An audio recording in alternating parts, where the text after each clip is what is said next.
Good afternoon, everyone, and thank you for joining our Policy Committee meeting. This meeting is being recorded. The documents which will be discussed here today are available in the handout section of the webinar, as well as on our website, which is wmc.wa.gov. I am Amelia Boyd, and I am the Program Manager for the Medical Commission. I, along with Jimmy Bush, are the organizers for this meeting. Panelists, please make sure your line is muted if you are not speaking. Dr. Karen Domino is the chair for the Policy Committee. Once the presentation is finished, Dr. Domino will open the floor for committee and public discussion. For those of you joining us via the GoToWebinar platform, if you would like to ask a question or speak, please use the raise your hand function or the question section. And with that, I will hand it over to Dr. Domino. Hi, good afternoon, everyone. It's a gorgeous day, isn't it, out there? I know there's been a change in the order, so Mike or Amelia, if you could tell me how to start this off, because I recall seeing a message about something delayed till 4:30. So Heather is here, so we can go ahead and go in the order that that's in the agenda. Okay, great. So the first item is Chapter 246, 918 WAC Physician's Assistant Rulemaking. Mike, do you want to talk a little bit about this? Were you there, or whoever was at the meeting? Who should lead this? I can do it. So we had a workshop this week, and at that workshop they reviewed the draft language, which was sent out and posted to our website on Monday, or on Tuesday actually, and they approved that draft language at that meeting. And so our ask here today is whether we would like to go ahead and move forward with that draft language and initiate the CR 102 process, which is the proposed rules process. Yeah, and I must say, Alden, were you at the meeting? I wasn't there. I was flying back from Hawaii and I couldn't attend, but I was quite pleased with the language in this document, at least from a personal point of view. Alden? The question that I have on this is there's a couple of places in here where we say that if the supervising physician is disciplined, that the PA's practice gets restricted. And the question that I have is that something that we would have to report to the National Practitioner Data Bank? Because that is a restriction of practice. Mike, or someone who was there. I'll go ahead and, Dr. Domino, I'll go ahead and answer that. So this is historically what has happened. So the law says that the PA cannot practice beyond the reasonable clinical scope of their supervising physician. So it holds to reason that if the supervising physician practice is restricted, they don't have the ability to delegate that of any sort of authority outside of its current restriction to a PA. So that's where that comes from. It's a pretty well established tenet in the PA Practice Act as well as the Medical Practice Act. Right, but and welcome back. Thank you. hopefully that's not reportable because the PA hasn't actually done anything. It's not. Okay. No, it's only per the practice agreement. Really, is that they attest that they won't work past what the scope of their own supervising physician is, and so it's not done through any sort of disciplinary process. You know, I don't see everyone. Is Jim Anderson here? I know Jim had a lot of input in this, and I'm just wondering what Jim thinks about this. Oh yes, I'm right here. I'm on my array of people. I'm just to your right. So yeah, I know it just cuts off. I don't know enough about these programs. Closing out so I could see more people. No, it says quit. No, yeah, what Mike has said is my understanding too. I mean, it's not reportable. It's just, if a PA is going to work with somebody who only does earwax removal, then that's all the PA can do. But it wouldn't be reportable if that person had their if the MD had some sort of restriction on that. So that's my understanding as well. And historically, it has not been reportable. So Jim, I was Yeah, wondering about your opinion about the document overall besides that. Yeah. Oh, sure. Well, I am fine with it. I mean, we've, as anybody who's been through the rule making process, at least with PA rule making process, and I think it's probably the same with others. It's really it's sort of like making sausage, and I think that we listened to stakeholders from all sides and came up with language, particularly about the general anesthesia, intrathecal anesthesia, um, which were some of the hottest topics, and came up with language that it appeared to me that that all the stakeholders there felt comfortable with. So I was very pleased with that. It took a while to get there, but that's how it goes. And so yes, I'm very comfortable with the language throughout the document now. Thanks. Yeah, Again. maybe this is a good time to highlight the changes that the change that was made in the document Yeah, sure. and the reasons for that. Yeah, that sounds great. So Amelia, can we go down a little? Let's see. I'm only seeing the. Let's see. So it starts at number 3. This from where it says number 3 there. What we did is we all settled on the focus from the law, and the law said that the law instructed us to provide clarity about general and intrathecal anesthesia. And so that was our focus. And so number 3, which is just the top of the area that we discussed for the last couple meetings, basically says that PAs can perform anesthesia except for in section 4. And there was some discussion about, are we talking about regional or mild or moderate or sedation? And I think all the stakeholders really in the end concurred that our duty was to address intrathecal and general anesthesia, which is what we did in a way that I think everyone was relatively satisfied with. So number 3 says PAs can do anesthesia except for number 4. And number 4, we said that for a PA to do general or intrathecal anesthesia, they would need to either complete an accredited anesthesiologist assistant program. And I believe the language is actually anesthesia assistant. Karen, is that correct? I don't believe it's in A. Yeah, I believe it's, I it think the could correct be language. anesthesiologist assistant is what I think, but that's Okay, what well, yeah. it doesn't. Yeah, that's fine. It doesn't matter. I think the programs are called anesthesia assistants, but I don't think it matters. And the anesthesiologists who were present for our conversation didn't have any problem with that either. So basically, we're saying PAs can perform anesthesia except for and to perform general and intrathecal anesthesia, which are highly sensitive areas of practice, that they would need to be complete an accredited anesthesiologist assistant program, or can you go down a little bit further? Here we go. Or have been doing this with a valid practice agreement previous to the adoption date of this section. And B is sort of the grandparent clause, and there's still a little lack of clarity about how many PAs may be doing this, and when we think there are very few, if any, doing this, but there may be some who have done this, and so that's why we put that in there.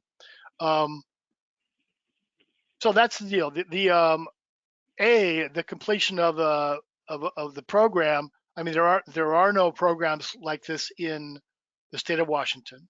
There are, I believe, 17 in the state of Washington, and of note. So what we came up with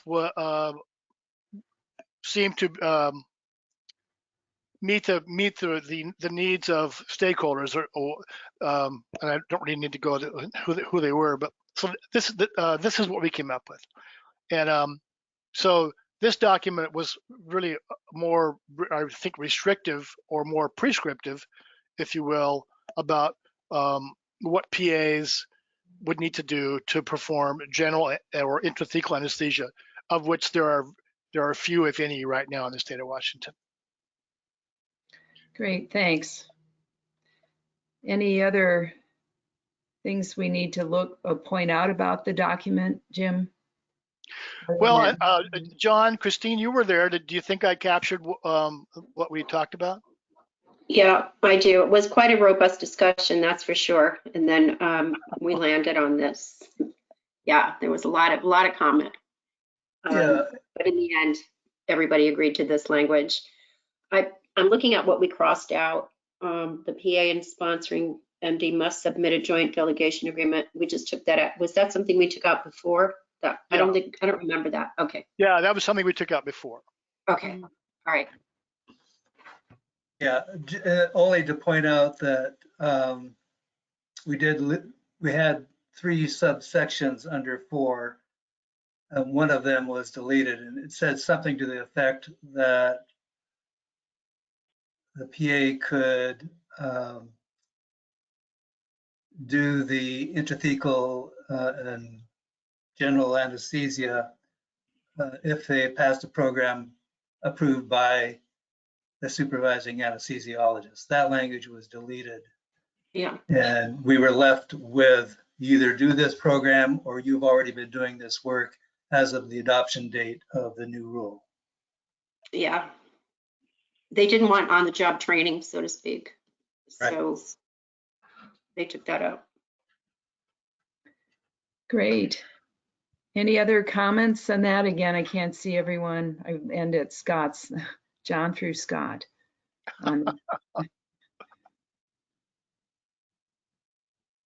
No. So do we have a motion to approve the document as is? I would move that if I can do so as the chair of the rules work group. You certainly can. All right. We have a second? Second. I'll second. Yeah, and Chris, 2 seconds. Mhm. And then all in favor, either raise your hand or say aye. Aye. Certainly am. And anyone opposed to this?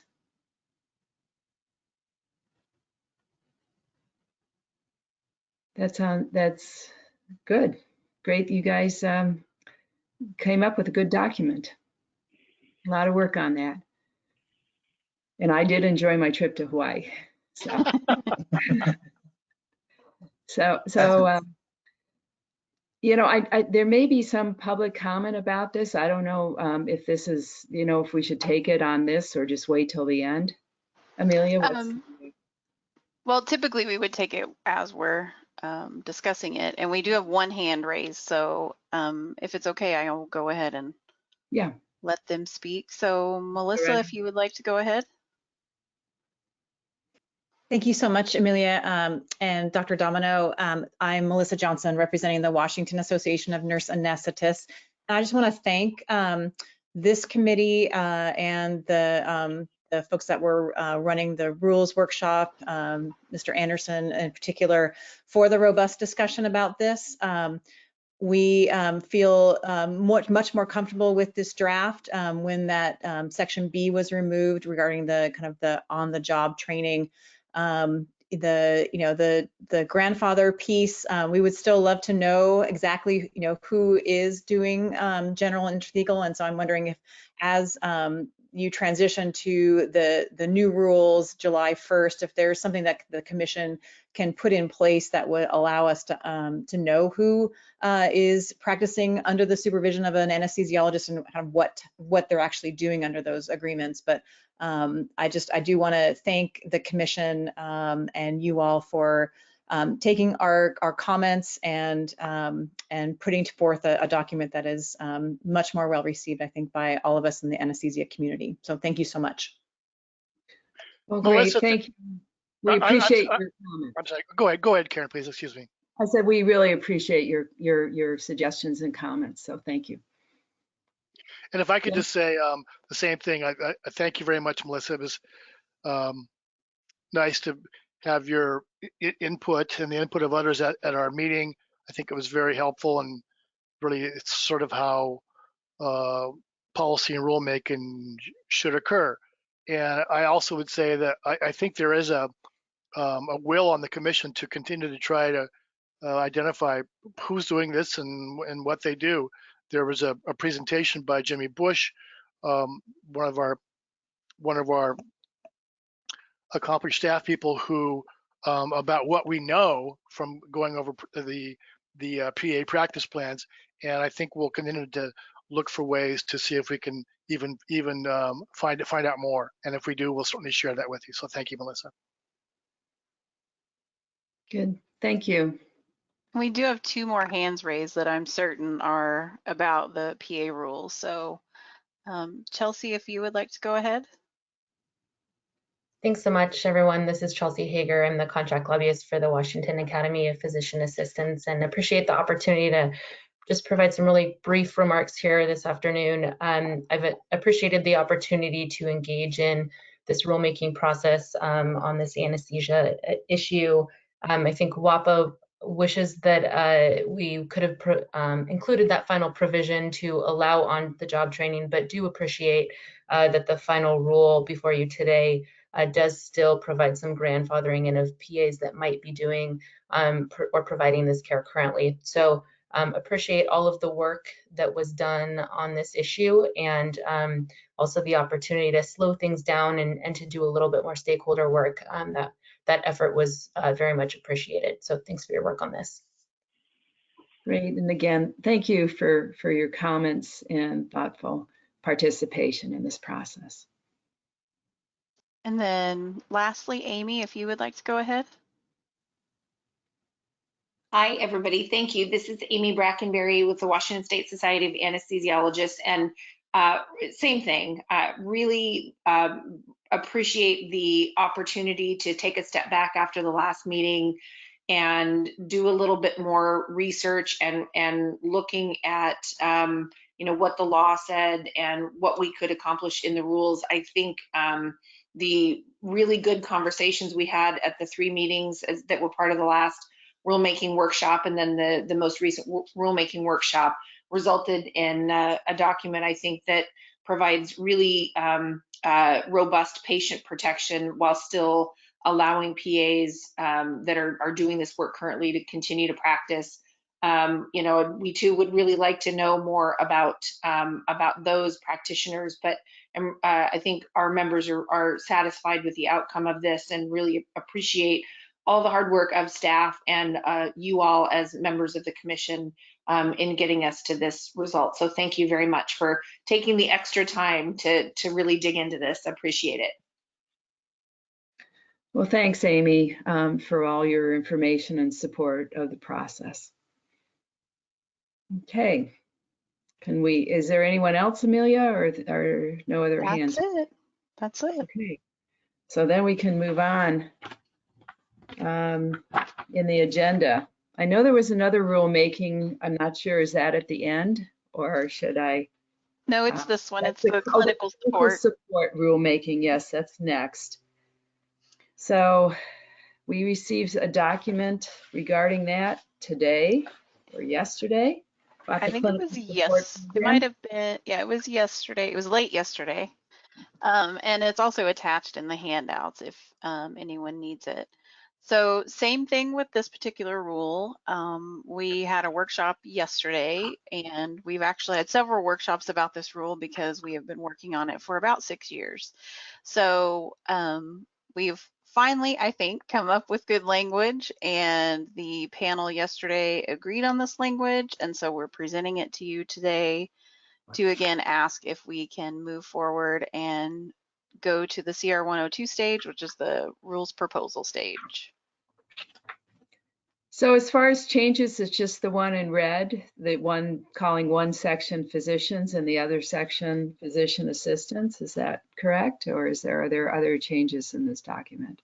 They reworked most of this yesterday. The only thing they didn't really touch was section 7 or subsection 7. That is the same language, but they reworked a lot of this yesterday at the workshop.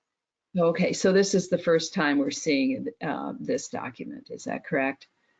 Right. It is similar to what we've had before. We removed some language that wasn't appropriate. Does anyone on the committee have any comments about this language or want any changes? Yeah, I have a comment on item 6 or paragraph 6.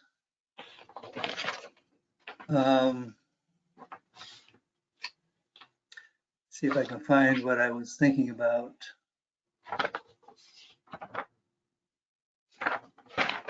So it's a very friendly document all the way till we get to 6C. And, we're saying that this is a non-disciplinary offer to you to improve practice and we will help you. And then in 6C, it says the commission may conduct additional investigation and consider disciplinary action if additional facts become known, or this is really little print, or circumstances change such that the physician is no longer eligible based on the criteria of subsection 4 of this. So it says, yeah, we're going to help you all the way up to the point where we find something else about you, and then we're going to nail you. If I were a physician agreeing to do this, I would say, why would I ever want to agree to open up the door for possible disciplinary action against me based on that particular section? Now, maybe there's Well, I think it's a good point. But why is that language in there for those who put the language in there? Well, the language is there just to make it clear that if you offer a clinical support plan to a physician and he might be in the middle of completing it, and then we get additional information that completely changes the nature of the case, that the commission isn't foreclosed from taking additional action against a physician. Now, I understand Mr. Malden's point that this sentence is kind of a scary sentence that just jumps out. It's certainly implied. I mean, the commission doesn't give up any rights by having this rule, and you could take this section out and the commission could still, of course, take action. You could have what appears to be a minor practice deficiency and then later find out that patients are being harmed by the conduct, and you would rightfully consider a summary suspension with or without this subsection. Well, then maybe being on the physician side of things here, maybe it should stay in there so that no one would ever agree to do that. It's a statement that doesn't make a whole lot of sense to me in a document that is trying to be supportive of a physician and help a physician to improve their practice. Couldn't a new case be authorized if additional information is found? I'm sorry? Wouldn't a new case be authorized if additional information is found? Couldn't that accomplish the same thing? And yeah, it could. You could have the additional information could relate completely to the practice concern that generated the clinical support plan, or it could be different. This language, I believe, is in the chiropractic rule, which we're modeling this rule after. Doesn't mean we have to follow it. You can take it out. Can I bring up a related issue? Because Dr. Small sent me an email this afternoon saying he wanted the rule to state what happens if the clinical support plan is not completed. And so we had a suggestion of inserting a sentence that is pretty similar to this sentence. And that is under D, and I believe this would generate the same concern by Mr. Malden, that says when the clinical support plan is completed, the commission will close the case. And we're proposing to add a sentence: if the respondent fails or the practitioner fails to complete the clinical support plan, the commission may take disciplinary action. Well, I don't mind that. John, what do you think? I mean, if you don't do what the agreement is, then you could expect that some disciplinary action might arise. Mike, I thought we agreed yesterday that this was only going to be used in for concerns, but nothing that rose to the level of discipline. So if they don't complete the plan and it wasn't disciplinary to start with, how can we make not completing the plan a disciplinary issue? Well, that's the issue Dr. Small is raising, and we did talk about that yesterday. I don't think we reached a conclusion, but he said we need to address the issue of what if the plan is not completed. So we might give the respondent 1 month or 2 months or 3 months. They could theoretically, according to Dr. Small, just let this drag out and never complete the plan. And what would we do at that point? So we need to clarify what happens if the plan is not completed. Just close that loop. I don't know. I guess if I were advising a doctor to enter into this agreement, I would say, throw it away as fast as you can. It can only get you into trouble. But that's just my reading of it. And it just doesn't seem consistent to me to say we're going to help you out, but we really still have the hammer here. And if you don't do this, now we're going to nail you. That just doesn't make sense to me. And as I said earlier, I didn't think we should have it in there, but maybe we should have it in there so doctors read it and say, why would I do this? Well, one thing we talked about yesterday, I'm sorry. Christine? It sort of makes me think of giving a provider a performance improvement plan a little bit when you're at the hospital level, and something comes up and you're trying to help that provider do better without having to report them. So you're mentoring and you're fostering and helping them do it, and they get X amount of time and they sign that and say, yes, I'll agree to do that.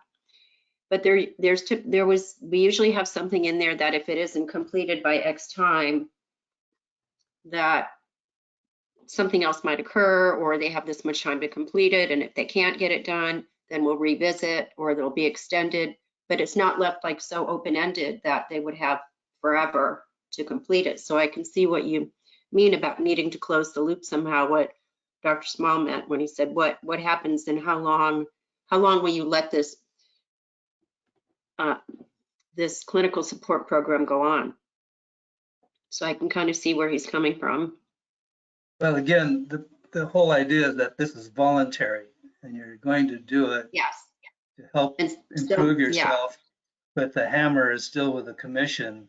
That if you don't do it, I mean, that we should either be helpful to a physician in improving their practice skills, but not penalize them for an attempt to make an improvement to their practice skills. If in fact this all came about from an issue that didn't rise to the level of discipline to begin with. Right, and that's the performance improvement plans are also voluntary on the hospital levels. They're well, yeah, some are, I guess, but if you're going to be involved in an improvement plan, you darn better well do it. This is a voluntary improvement plan, not a sanctioned improvement plan. But it's not reportable, right? So to me, if this were me and I had a deficiency or some complaint that was identified that didn't rise to a level of discipline, as a physician, I might take this up because it will allow me to improve my care without having, that the whole, the negative side of the discipline and the publicity, there's publicity and that sort of thing. And have it.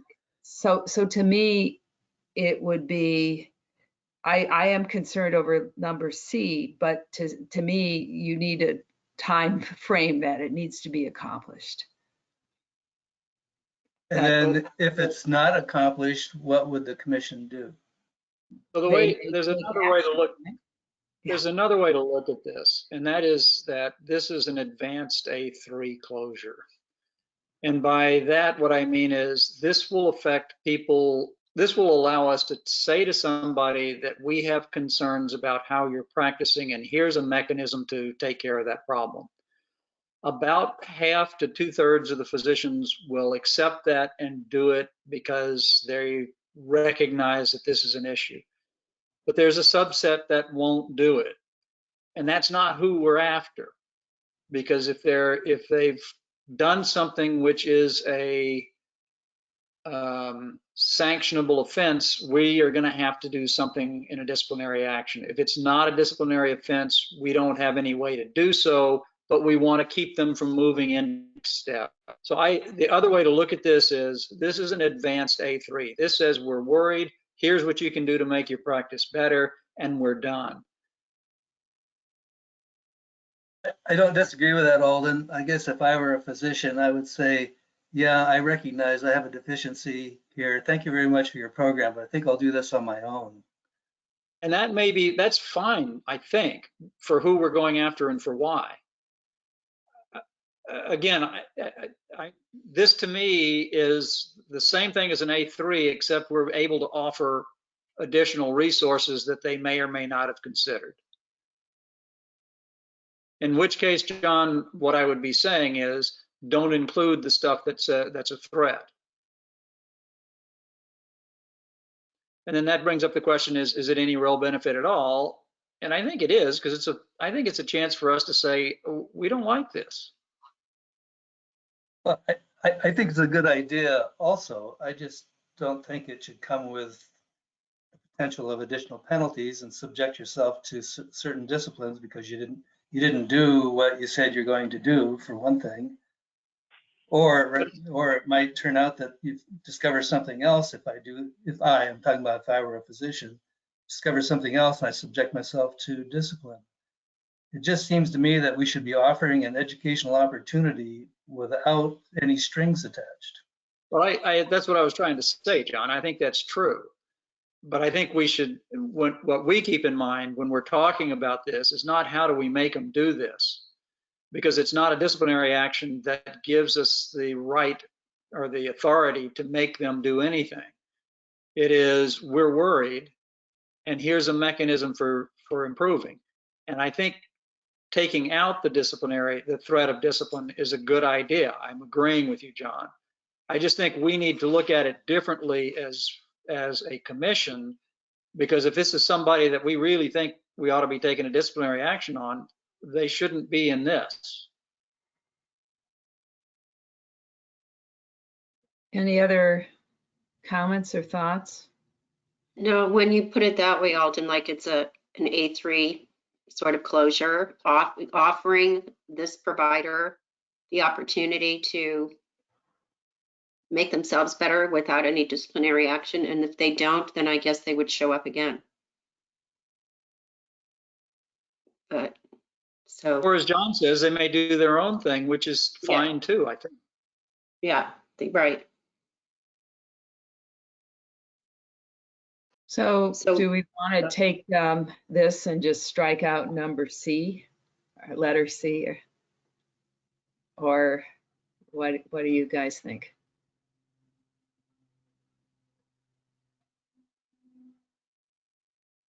So it looks like we are going to follow it though. So anyway, so D says when the commission determines that they have successfully completed it, they'll close the matter without further action. So at some point they'll complete it and we'll look at it again.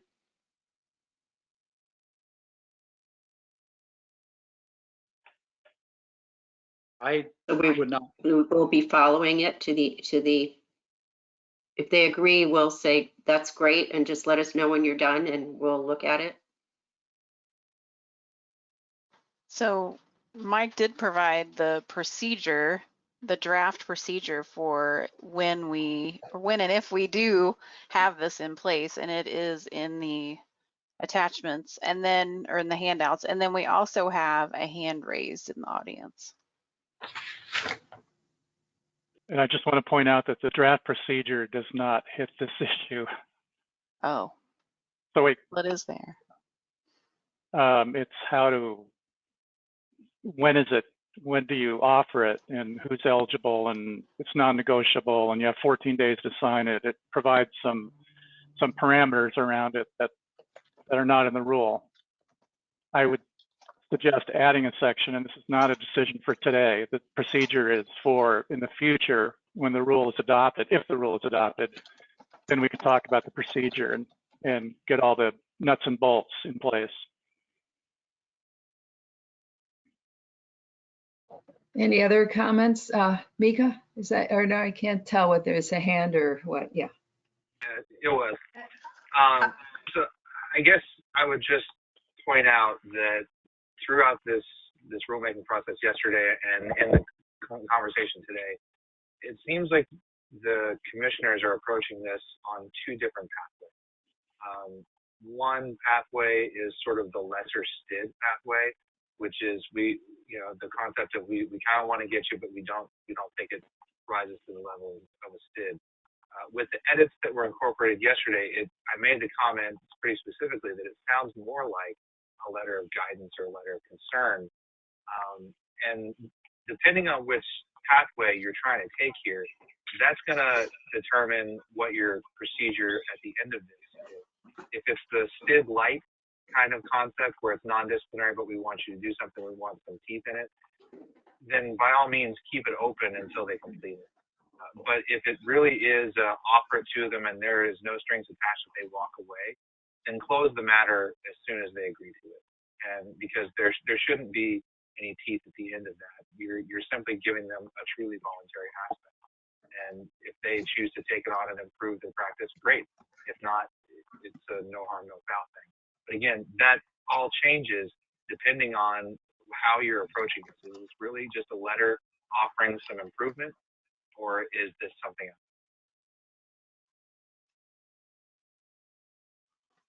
Could I make a comment? Can you hear me? What it is. Could I make a comment? That's Yanling. That's a Yang Yu.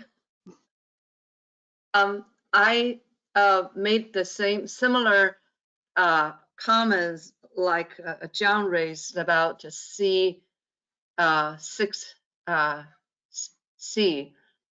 And now I look at it differently now. I was thinking about it more.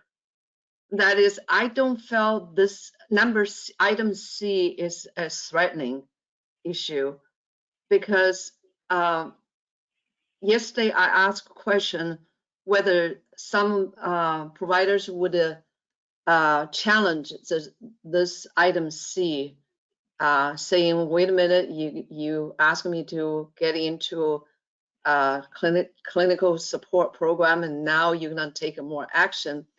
But now when I think about more, I think it is appropriate to have this to protect the commission also legally. Because yesterday we spent a lot of time to talk about drawing a line, what kind of cases were fit in this program. And we changed some language at the beginning, which is that it would pose the practice that pose a risk, might be deviated from the standard care in the future. So when you come back to look at this number C, it actually, if you take further action, it would be when the practice is fall within this substandard care category, which is sanctionable. So when you see when you put a language in there in item C, you also draw a line saying, look, this is what the program is, but when you cross the line, when we further discover something that is not appropriate for this program, actions will be taken. So you make it very clear this is not a bulletproof that you into this program, you are, even though, let's say serious case, we later found that there was a patient death, we didn't know. And then you still have the rights as commission to take action based on the law.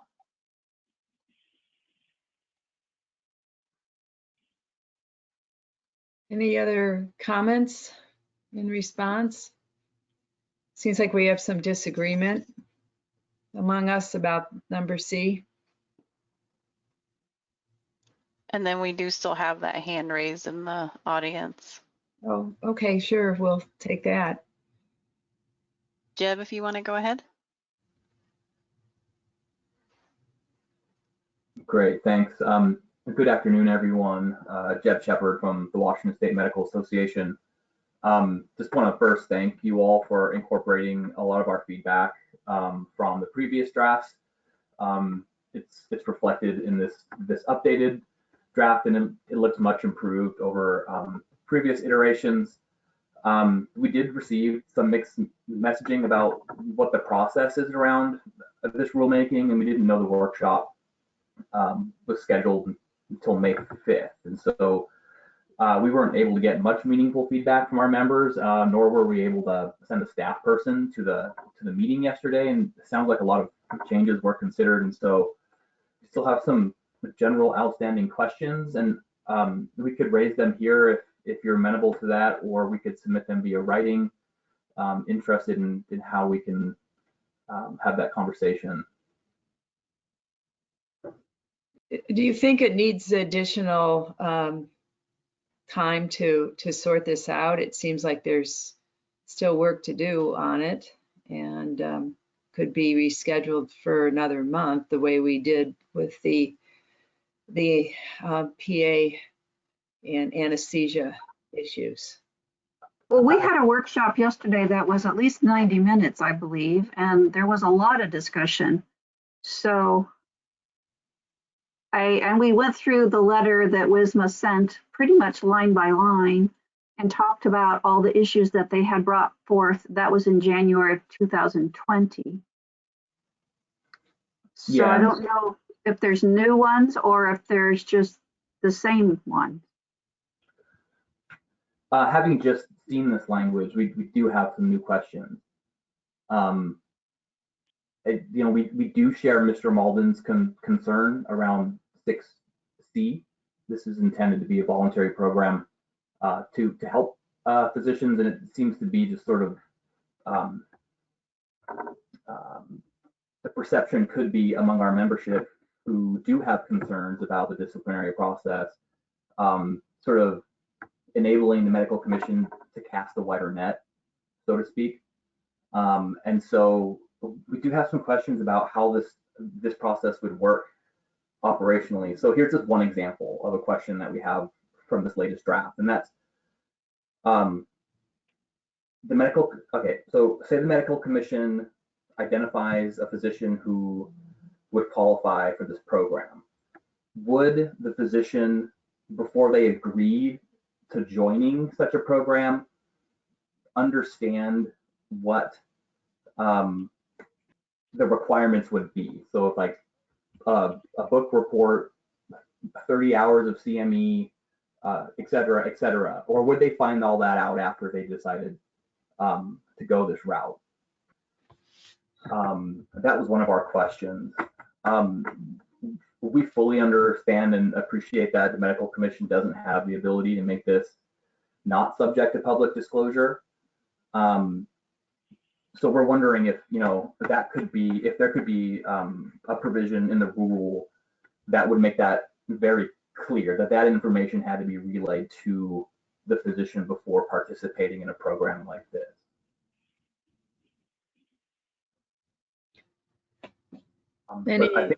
Jeb, Those don't seem meaningful to me, but what about other folks? Mika? I just want to ask a clarifying question of Jeb. So Jeb, are you wanting the rule to state that it is publicly disclosable explicitly, and two, are you wanting the rule to state that the terms or the proposed clinical support program specifics must be disclosed to the physician prior to agreeing to the program participation? So on the first one, and again, we haven't had a lot of time to think on this, but it would make sense to us that if this is subject to public disclosure, that be disclosed to the physician. We also have concerns with 6C in that this supposed voluntary program could turn into the disciplinary process, and that should also be made clear to the physician up front. So I don't think you need to state that it's subject to public disclosure, but that the physician will be made aware of that type of risk and exposure that they'd be putting themselves through by participating in a program like this. And then what was the second one, Micah? Are you wanting the rule to state that the terms or the stipulations in the, say, a draft clinical support program, that would have to be disclosed to the physician prior to them agreeing to participate? And I will go ahead and say that the likely scenario is just like with an agreed order, just like with a STID, they already see the terms up front before they sign.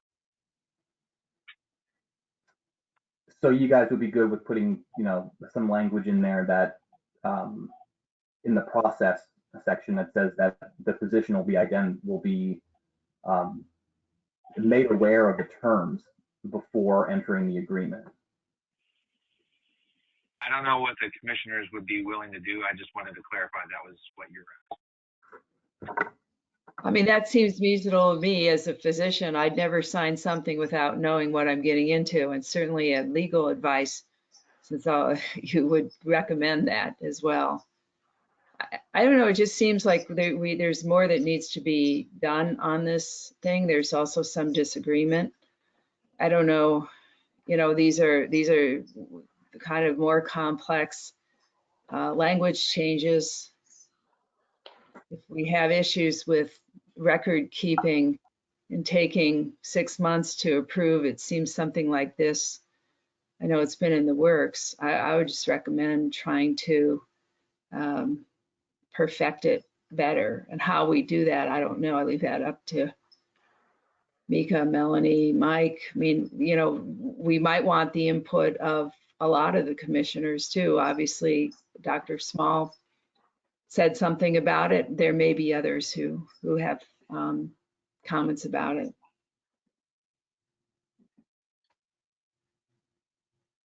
What do you guys think? Well, that's why we had the rules workshop yesterday. There was several commissioners, Dr. Small was one of them, who sat and wordsmithed this. So I guess we could have another rules workshop, and hopefully more than 4 commissioners would participate. But that's kind of when they have their chance to do all of the discussion about the wording. Well, but a lot of people can't. One of the things that's sort of apparent to me at this point is it's not clear that we as a commission know what we want this to do. So what is it we actually want it to do? Well, I can answer that. The point of the clinical support was to provide clinicians a different pathway for issues that were brought to the commission's attention other than a STID, to, hopefully fix whatever concerns there were. A lot of times you say, if we had another way to go, we would not do a STID, but we don't, so we are. And so this was to give another pathway for that, so that you could address those concerns that was not considered disciplinary action, and it would kind of be a win-win for everyone. Are there any examples of the types of things you would send? Is this like, someone's on social media being a creep and you want to, make sure that doesn't happen anymore? Or is this clinical type stuff? From what Melanie just got through saying, this would be somebody made a mistake. And basically mistakes are not things which we're going to discipline out of existence. And so if there's a way to say, hey, you didn't do a good job on this, you need to do better. On the other hand, we don't have a way to contact or talk to clinicians as a commission without doing some sort of a disciplinary action. And this would be a mechanism for being able to do that. Right. May I make another comment, just follow up on the discussion on item C? And I just want to stress that the language that is currently put in there, it says if additional facts become known or circumstances change. It does not say the commission will go after to digging in for information. It's only say if something fact become known, and then the commission may conduct additional investigation when the known facts or something come up that does not qualify the provider for the may or may not qualify the provider for this clinical support. So I do not think this C language really portray an image that the commissions leave a door open to get somebody. And also think about it, the both physicians and the commission, the ultimate goal is to improve the care quality and to protect the public. So that should be the goal. Well, what do you guys think about this? What do you, Jim, you're there. Yeah, I wanted to say that I agree with John Ling, and I think that, I mean, when I look at this, to me, the wording doesn't seem to be onerous. I don't see it as being threatening. It's just saying, you know, this is something that we want to help support you and work with you on, but we don't think it rises to discipline, to a STID. And I think that's a really great thing. That's why we have this, I think would fill a niche. And it seems to me the language, I mean, I think C, it just makes clear that just because we go through this doesn't mean that you'll never be disciplined. It just means that right now we don't think that's the appropriate thing. So I don't really see it as a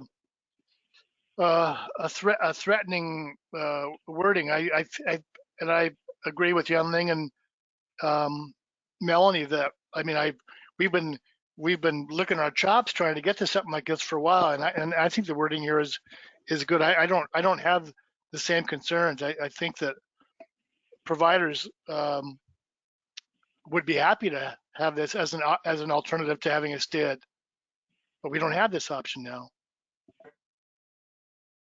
Melanie, this goes through a potential to have additional changes made when you have your public sessions. Is that correct? Amelia can really explain that. This would go to a 102 and then there would be a hearing and we could address comments at that time. Amelia, do you have any more to add to that? No, that's exactly accurate. This is Heather, though. I would say if you get to the 102 stage and you publish the 102, any changes you make related to comments, if they are substantial or substantive, then you would have to go back a step and reevaluate those. You wouldn't be able to just make substantial changes to the document and then go through and adopt it. Right. Well, what do you guys want to do? I mean, do we have a motion to approve it as is, or do you want to delay it? I would like to make a motion to approve it as is. You know, what others have said and concerns are duly noted, but I think it meets the needs that we want to do, and I would move to approve it as is. Do we have a second? Second. Okay, all in favor? Raise your hands. I can't see everyone. I do see you, Jim, now, but I don't know if people can figure out who else is in favor of this. Scott has his hand up.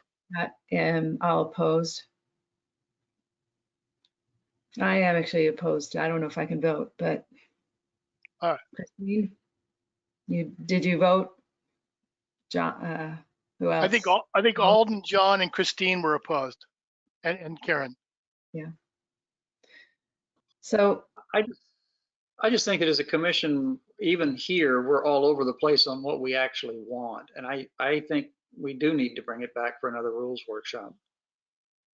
Is this something we should allot? I mean, we already spent a fair amount of time on it. Should we allot 10 minutes to hear from the commission tomorrow at the business meeting? Because the business meetings have been shorter, to hear what we want. I mean, do we want a lesser STID or do we want a letter of concern? What exactly is this? Sort of on a more global level of a discussion?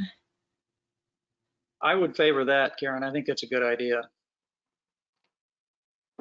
John, you're running the meeting tomorrow. Do you think there's time for it? Well, it just depends on who all wants to talk and how much they want to talk about it. But I think there's probably time on the agenda. But I was going to ask Amelia, are we under any kind of a time crunch? Not for this one, no. We've been working on it for, like I said, 6 years, and we can leave a 101 open into perpetuity. So, you know, I think if the policy committee is going to suggest that we not approve the 102, I think it's fine to, I mean, granted, we may have time during the business meeting tomorrow, but I think it's fine to say if you have any comments or suggestions for language that you can send them to either me or Mike, instead of trying to hash it out during the business meeting, because we're obviously going to have at least one more workshop. And then, you know, just as an FYI, you also have the option to rescind the 101 and not move forward at all with this program.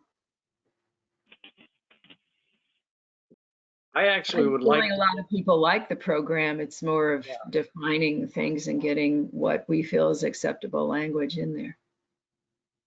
I absolutely believe we ought to be offering assistance to our licensees to improve their practice. Absolutely.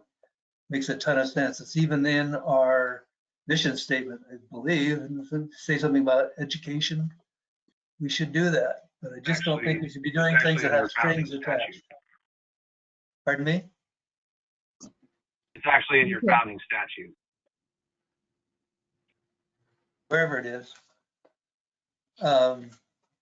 Anyway, I think I've worn this out. I think, Amelia, maybe tomorrow under, I think we have a section on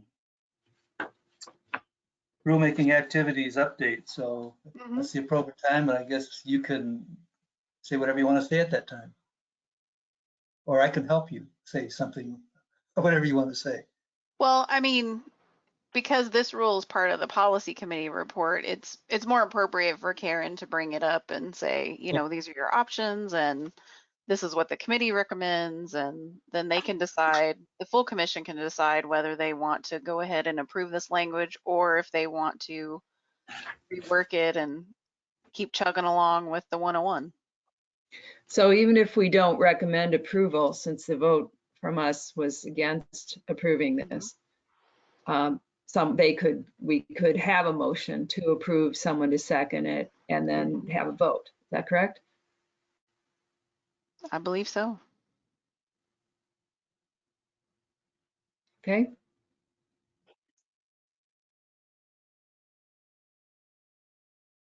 All right. That's what we'll do tomorrow.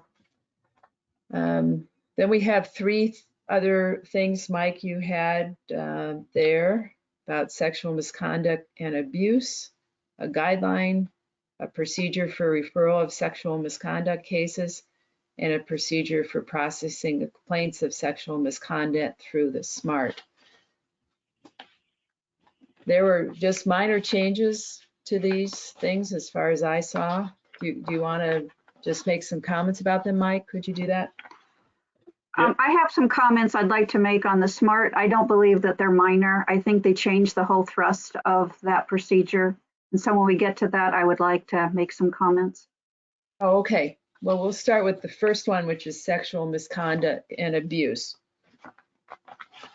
Okay, I brought these 3 together at the same time so that I thought it would make sense if you looked at all of them at once to see exactly how we handle cases of sexual misconduct. It'd be simpler than seeing them at different meetings. So The first one is a guideline. It actually goes back to 1992 with a lot of revisions to it over the years.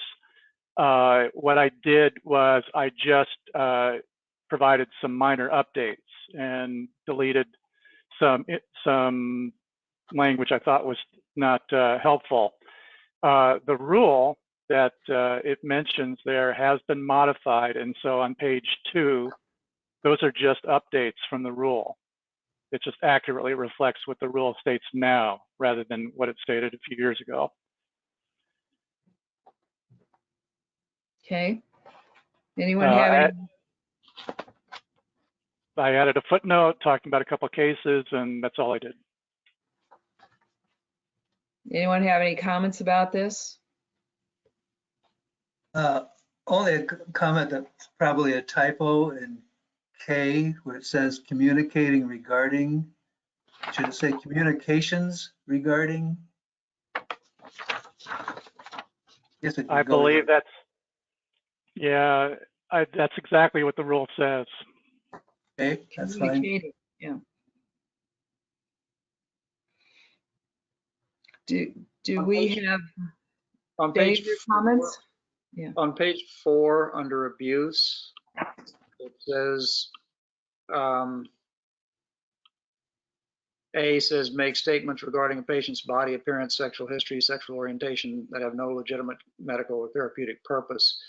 On the one hand, I agree with that statement. On the other hand, that is going to be something which is relatively impossible to prove one way or the other unless, you know, I think it's fine to put it in there, but it's a disagreement on what was said, likely to be the case.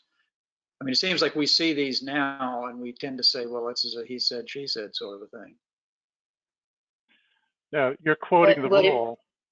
Yeah, I think the rule is reasonable, but I look at that and I think, how can we enforce this? What if there's somebody else in the room at the time that does overhear it? You know, so I'm going to go back to what do we see at CMT, and you say, well, you have my husband was there and he heard this, and we say, well, this sounds like a communications issue. I don't disagree with what it says. I just wonder, how do we enforce it?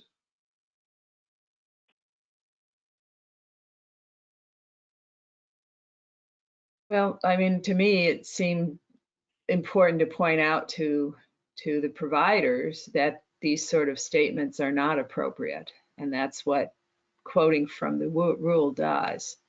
I think the issue of, in my opinion, the issue of what we deal with it is a separate issue. Yeah. Well, I agree with what it says. There are times I can think of in the immediate past where we have seen things very similar to this and not acted on them. And there are times when I'm sitting there going, boy, I wish we could. I don't know that this enables us to do so, but I think it belongs in the rule, even though it's difficult to know how it would be enforceable. Any other comments? I don't see any hands. Someone want to make an motion to accept this or to approve it? Anyone? Christine, sorry, I can't see her. Yeah. That's okay, so moved. Second? Do we have one? Second. Or yeah, good, Scott. All right, all in favor, raise your hand or say aye. Anyone opposed to this? Okay, we will advance this on to the commission. Mike will have you do a little explanation up front about it as well, if you wouldn't mind, please, tomorrow. Okay. The second document is the referral of sexual misconduct cases. Mike, can you go briefly about why we made these changes? Yeah, it's just to, it's an update. For example, on page 1, I crossed out the conviction of a sex crime. I did that because that is now part of our rule. So sexual misconduct is a violation of 18-130, 180 sub 24, sexual contact with a patient, or it's a violation of the rule on sexual misconduct. Our processes and people have changed. So on page 2, it just reflects who the information goes to reflect our current practices. We tell Frida when we have a complaint of sexual misconduct. We don't tell our executive director, or maybe we do, but Frida says this comes to me. The significant change is in 5 and 6. This goes back, the statute came in 2008, where we had to refer these cases to the secretary. And at that time, we were very careful about documenting when we refer these cases and why. So we had staff attorneys prepare memos on each of these cases and share them with the department. We don't think that's necessary anymore. Nobody's ever asked for those memos in the past 13 years. So that's why we're eliminating that requirement. If anybody has an issue with that, we can put it right back in. But that was a recommendation when I met with Rick Klein to talk about this. Mike, can you just make sure that on page 3 of 4, number 8, that the numbers line up? Because yes, there's been things that have been crossed out and they don't line up right now. Yeah, when I accept all the changes, I make sure everything lines up and the margins are right. The last step in there is back in 2008, we anticipated, we tried to cover everything, and that is what if the commission and the secretary have a disagreement about who should have jurisdiction over this case. Fortunately, that's never been an issue, so we're taking it out. Great. Thank you. Any other comments about this?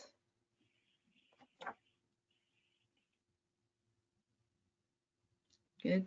Do we have a motion to approve this? Anyone? Again, I can't see everyone. Move to approve. Second. And then all in favor, say aye or raise your hand. Anyone opposed? Okay, we'll move this one on tomorrow. All right, the SMART document. Melanie, you mentioned there were some significant changes in here. Well, on page 1 at the bottom, it says for case review process ideally has been inserted. Each of the existing panel will contain 6 SMART members. We don't really have, when we first had this, we had, we wanted half of the commission to be trained. Now it's, we want everybody to be trained. So it doesn't really, I don't think we need to have the word ideally, but I don't even know that we need to have that part in there anymore. So that's not the issue. I mean, you could say ideally for those. Again, we're trying to get everybody trained.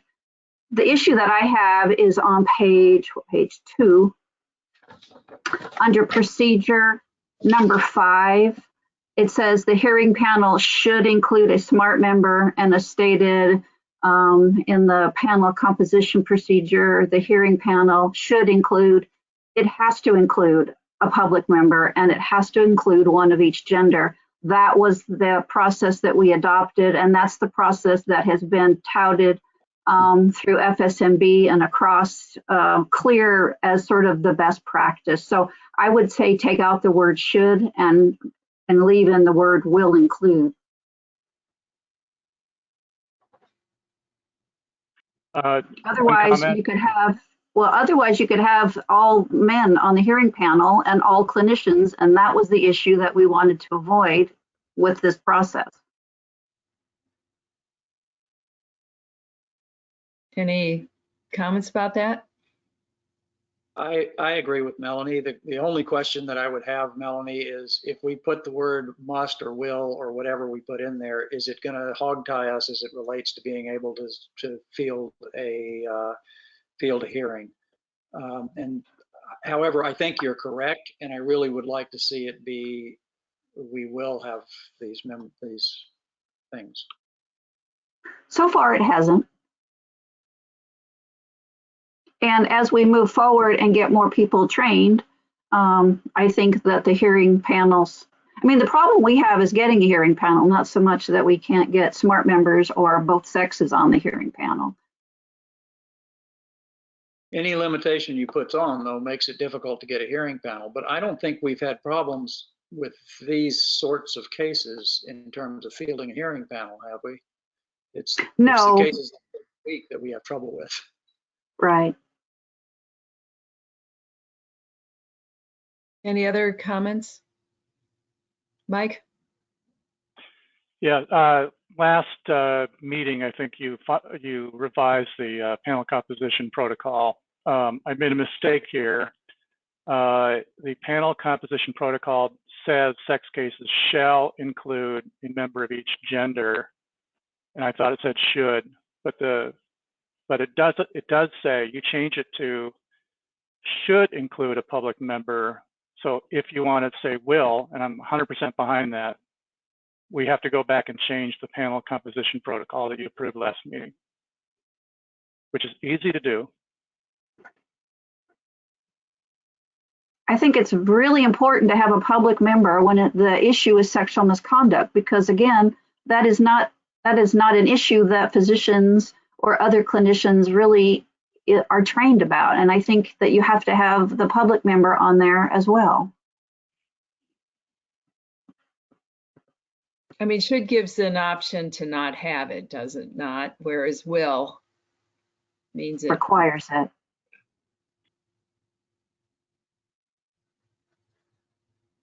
You know, in this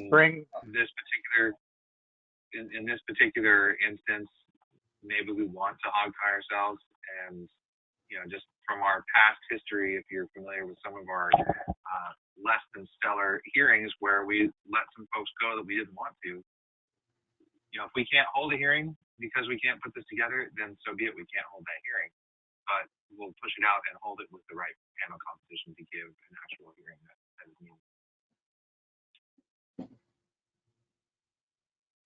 Any other comments about this?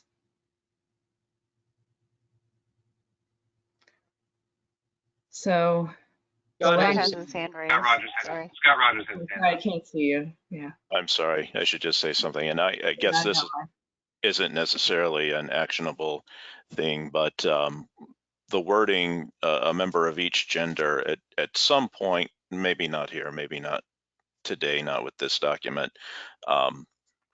gender versus sex, and it includes a whole lot of things. At some point, we might need to tackle that. What do we mean, and what does the panel composition really need in order to cover representation of gender? Just a comment.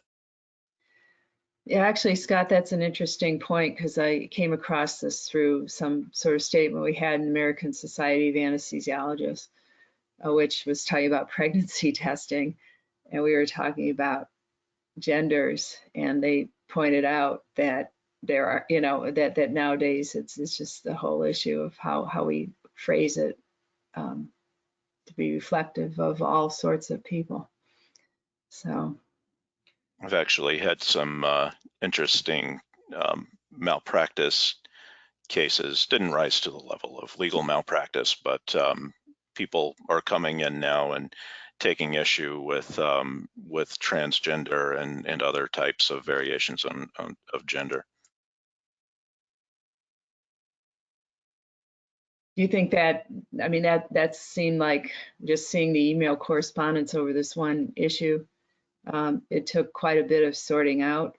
So I think sounds like leaving it as gender for now and then changing it?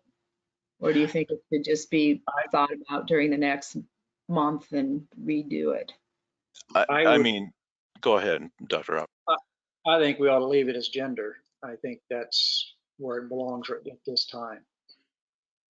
I would agree. It is too huge. We're not going to tackle it and solve it in this document, and it would be pervasive. I'm just making a comment that one day we're going to have to deal with that. So did we agree to leave it as will include instead of Should. Will, shall, or must, I think. I just need to ask Melanie, you mentioned it needs to have a public member. Isn't it okay to have all genders represented, not necessarily have to be public members? If they've been smart trained? The idea was for a hearing panel to have not only just clinicians on it, but also have a public member. And on that hearing panel, you know, both genders represented, whether the lady was the clinician or the lady was the public member, it doesn't matter. But you wanted both of those to be on the hearing panel, not just clinicians.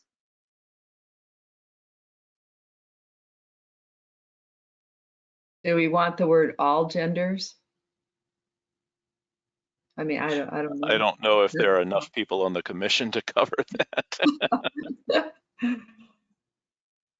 Yeah. The point is that the victims were women and the hearing panels were all male. So that was not what we wanted to do going forward. I think they should remain as will or must. I agree as well, and it's not necessarily.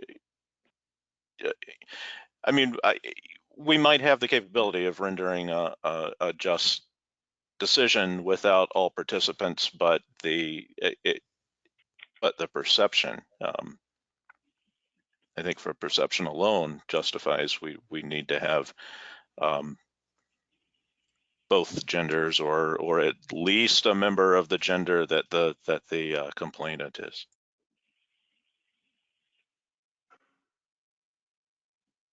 So, Mike, what are you planning to put there? Must or will? Will. It sounds like, Melanie, you had some other issues with putting in ideally. One option is you and I get together and work on this and then bring it back next meeting. Well, that section, again, we don't really have a SMART team. We just have people who are trained in the SMART, and that's only when we can get the training done. So, I mean, I think the team part is almost, superfluous now. So that I think the ideally is fine, but it was the hearing panel and the people that were on a case. So again, our process required that for a case of sexual misconduct, one of the RCMs was female and one of the RCMs identified as male, and then one of them was a public member. Those were musts. So I don't think it has anything to do with the SMART team. We were going to just, train up a certain amount of people, but then we decided we were going to train as many people as wanted to be trained. Does that make sense? So, Melanie, should we just have you guys sort the issues out and bring it back next month? Sure, that'd be fine.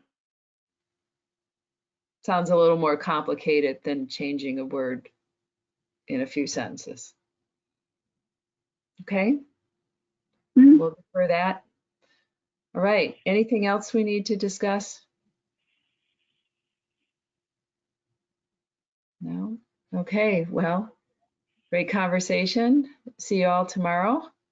And have a good evening. Enjoy the sunshine. Bye, everyone. Thank you, everyone. Bye.